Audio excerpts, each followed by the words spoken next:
اور وہ ہمارے ہم نہیں بد امنی پھیلانے کے قائل ہیں. ہم تو وہ جو واقعہ ہوا تھا توہین رسالت کے مرتکب کو, جو توہین تو اس بیچارے نے کی بھی نہیں تھے, جو اسٹیکر پھاڑ دیے تھے اس کو مسلمانوں نے غلط کیا, اس کو قتل کرنا بنتا نہیں تھا. لیکن جیسے یہاں جذباتی لوگ ہیں, ہم ان کو جذباتیت سے روک رہے ہیں کہ دنیا میں بدامنی مت پھیلاؤ, تو یہ یورپین اقوام کی بھی ذمہ داری بنتی ہے کہ اس جذباتیت پہ آپ بھی کیا کریں, کنٹرول کریں, ورنہ نہ معاملہ ہمارے ہاتھ میں رہے گا نہ آپ کے ہاتھ میں رہے گا. ہٹلر نے جنگ کا آغاز کیا تھا نا, وہ بھگتنا ساری دنیا کو پڑا ہے, تو غلطی کس کی تھی؟ ہٹلر کی تھی کہ نہیں تھی؟ خدا کی قسم اس سے بڑی جنگ دنیا میں چھڑ سکتی ہے اگر اس طرح سے قرآن کو جلایا جاتا رہا اور محمد صلی اللہ علیہ وسلم کی توہین کی جاتی رہی. اور اس جنگ کے ہم ذمہ دار نہیں ہیں. ہم تھوڑی کہتے ہیں لوگوں سے کہ لڑو اور اس طرح قتل ہو, ہم تو کہتے ہیں بھائی لیگل راستہ اختیار کرو, قانونی راستہ اختیار کرو. تو جب گورنمنٹ کی سرپرستی میں یہ کام ہو رہا ہوگا تو لوگ لیگل راستے کے لیے جائیں گے کہاں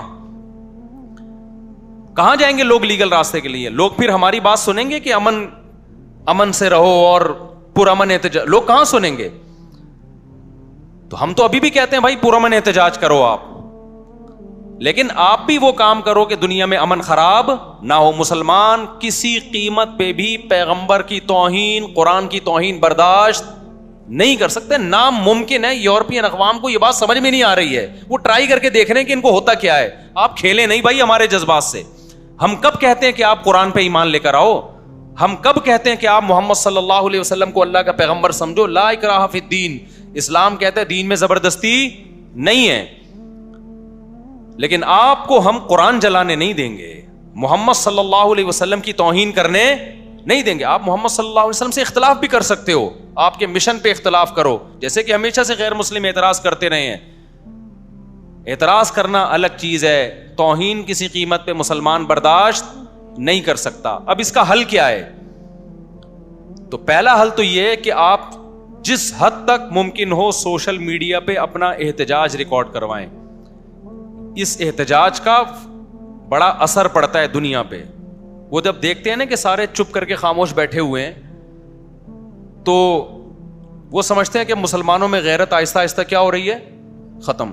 جس حد تک بھرپور آپ احتجاج ریکارڈ کروا سکتے ہیں آپ ریکارڈ کروائیں. نمبر 2, جتنا پرامن احتجاج ہو سکتا ہے کریں. میں پرامن اس لیے کہہ رہا ہوں کہ ہمارے یہاں بعض جذباتی لوگ کہتے ہیں کہ مولوی صاحب یہ پرامن سے قابو میں آنے والے نہیں ہیں. دیکھو اگر آپ بدامنی پھیلاؤ گے نا, اس کے سائیڈ افیکٹ زیادہ ہیں. کچھ فائدے تو ہیں لیکن سائیڈ افیکٹ کیا ہیں, زیادہ. اس سے ہوگا کیا؟ غیر مسلم لوگ کہتے ہیں کہ تم جب جذباتی ہو, تم لوگ جب یہ کچھ کر رہے ہو, تو ہم پھر اگلا اسٹیپ اس سے بھی بڑا کریں گے. پھر وہ اگلا اسٹیپ اس سے بھی زیادہ خطرناک ہوتا ہے. تو باز نہیں آتا کوئی ان چیزوں سے. تو آپ احتجاج کریں پرامن, لیکن اس کا جو اس کام کو جو صحیح معنی میں کنٹرول کر سکتے ہیں نا, وہ مسلم حکمران کر سکتے ہیں. ماضی میں عمران خان نے, سابق وزیر اعظم نے آواز اٹھائی تھی, اس سے زیادہ پرزور آواز ہمارے وزیر اعظم صاحب کو چاہیے کہ وہ اس پہ اٹھائیں. وزیر خارجہ کو چاہیے آواز اٹھائے, سویڈن کے وزیر خارجہ سے ملے, وہ اس کے سفیر سے ملے, وہ سعودی عرب کو چاہیے احتجاج کرے, UAE کو چاہیے احتجاج کرے, مصر کو چاہیے احتجاج کرے. دنیا کے جب سارے اسلامی کنٹریز کے سربراہان سویڈن پہ دباؤ ڈالیں گے تو سویڈن کی گورنمنٹ اس عمل سے روکنے کے لیے قانون سازی کرے گی, اور جس شخص نے یہ کام کیا اس کو پکڑ کے سزا دے گی. وہ اس سے مسلمانوں کے جذبات ٹھنڈے ہوں گے. تو آپ پر بھی لازم ہے کہ آپ اپنے حکمرانوں پہ دباؤ ڈالیں, کیونکہ حکومتی لیول پہ جو کام کیا جاتا ہے وہ آرگنائزڈ ہوتا ہے, وہ تمیز سے کام ہوتا ہے, اور اس کا اثر زیادہ ہوتا ہے.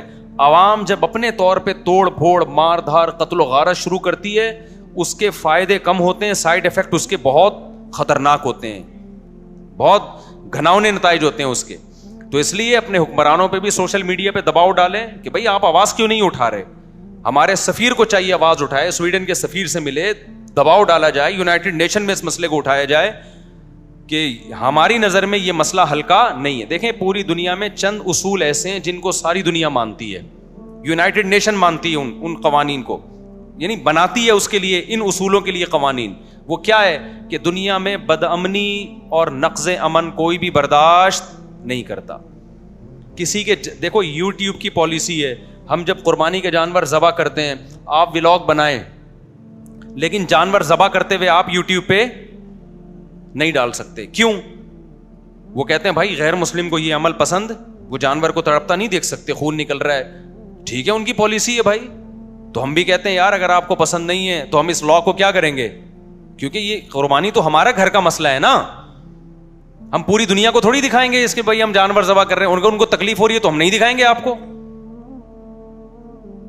ایک جگہ سارے غیر مسلم بیٹھے ہوئے ہیں, آپ اونچی آواز سے اذان دے رہے ہیں اور وہ کہتے ہیں ہمیں نہیں سننی, تو شریعت بھی کیا کہتی ہے بھائی انہوں نے تھوڑی نماز پڑھنی ہے, نماز تو آپ نے پڑھنی ہے نا. تو آپ مسلمانوں کے لیے اذان دیں, ان کو پسند نہیں ہے تو آپ کیا کریں گے, خاموشی اختیار کریں گے آپ, یا آہستہ آواز میں اذان دیں گے آپ. تو جب آپ کا اپنا کنٹری ہے, آپ کا اپنا ملک ہے تو ٹھیک ہے, پھر آپ جیسے چاہیں چلیں, لیکن جب دوسرے کا ملک ہے, دوسرے کا کنٹری ہے, تو آپ کو اس کے لا کو فالو کرنا پڑے گا. تو یہاں بھی ایسا ہی ہے کہ ہم جب یہ کہتے ہیں کہ بھائی ہم گائے ذبح کر کے یوٹیوب پہ نہیں ڈال رہے, فیس بک پہ نہیں ڈال رہے, دوسروں کے جذبات کو کیا ہوتی ہے, ٹھیس پہنچتی ہے, اور ہم یوٹیوب کے اس قانون پہ احتجاج بھی نہیں کر رہے. ہم کہتے ہیں بھائی ٹھیک ہے آپ نے قانون بنایا, سارے انسانوں کو سامنے رکھے تو ہمیں فالو کریں گے. تو جب اتنے سے جذبات کو ٹھیس پہنچانے کی اجازت نہیں ہے کہ جی اس کو گائے ذبح ہوتا پسند نہیں ہے, تو آپ 1 ارب مسلمانوں کے, 1 ارب سے زیادہ مسلمانوں کے جذبات گائے ذبح ہونے سے کسی غیر مسلم کو اتنی ڈپریشن نہیں ہوگی. نبی صلی اللہ علیہ وسلم کی توہین اور قرآن کی توہین سے 1 ارب سے زیادہ انسان ہیں جن کے جذبات صرف مجروح نہیں ہوتے, بے پناہ مجروح ہوتے ہیں. تو یہ چیز دنیا میں نقض امن کا, بد امنی کا سبب ہے. یہ ایسی چیز ہے جس کو غیر مسلم بھی مانے گا اگر اس میں عقل ہوگی. تو سویڈن کی گورنمنٹ کو پر لازم ہے کہ وہ فوراً, جیسے انہوں نے کیا تھا, نیوزی لینڈ نے کیا تھا نا, چند مسلمان قتل ہو گئے تھے, تو کیسے مسلمانوں کا دل جیت لیا نیوزی لینڈ کی گورنمنٹ نے, کتنا پروٹوکول دیا مسلمانوں کو کہ ایک دہشت گرد نے گھس کے مسجد میں چند مسلمانوں کو قتل کیا. اب میں دنیا میں جہاں بھی جاتا ہوں, نیوزی لینڈ کے اس واقعے پر ساری دنیا کے مسلمان نیوزی لینڈ گورنمنٹ کو سپورٹ کرتے ہیں اور تعریف کرتے ہیں, یار نیوزی لینڈ گورنمنٹ نے ہمارے دل جیت لیے. تو اگر سویڈن کی گورنمنٹ یہ کام کرے گی بھائی, یہ آپ دنیا میں بدامنی کا ذریعہ بنو گے, ساری دنیا آپ کو برا بھلا کہے گی, ساری دنیا آپ کو پر جو ہے وہ لعنت بھیجے گی.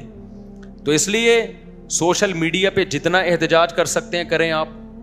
اور دوسری بات یہ, اپنے حکمرانوں پہ دباؤ ڈالیں کہ وہ اس پر اپنا احتجاج ریکارڈ کروائیں, سویڈن کے سفیر سے ملیں, ان کی وزارت خارجہ سے ملیں, ان پہ دباؤ ڈالیں. جب حکومتی سطح پہ دباؤ آئے گا نا, دیکھو انڈیا میں مسلمانوں پہ ظلم شروع ہوا, جب سعودی عرب نے دباؤ ڈالا تو ظلم میں کمی آئی, پھر جب سعودی عرب کی طرف سے دباؤ کم ہوتا ہے پھر ظلم بڑھنا شروع ہو جاتا ہے. تو گورنمنٹ لیول پہ جو کام ہوتا ہے وہ بڑا اسٹرانگ ہوتا ہے, لیکن گورنمنٹ جمہوری ہے وہ جب ہی کرتی ہے جب پبلک کا دباؤ ہوتا ہے. پبلک کا دباؤ نہیں ہوگا تو حکومت بھی آرام سے بیٹھ جائے گی.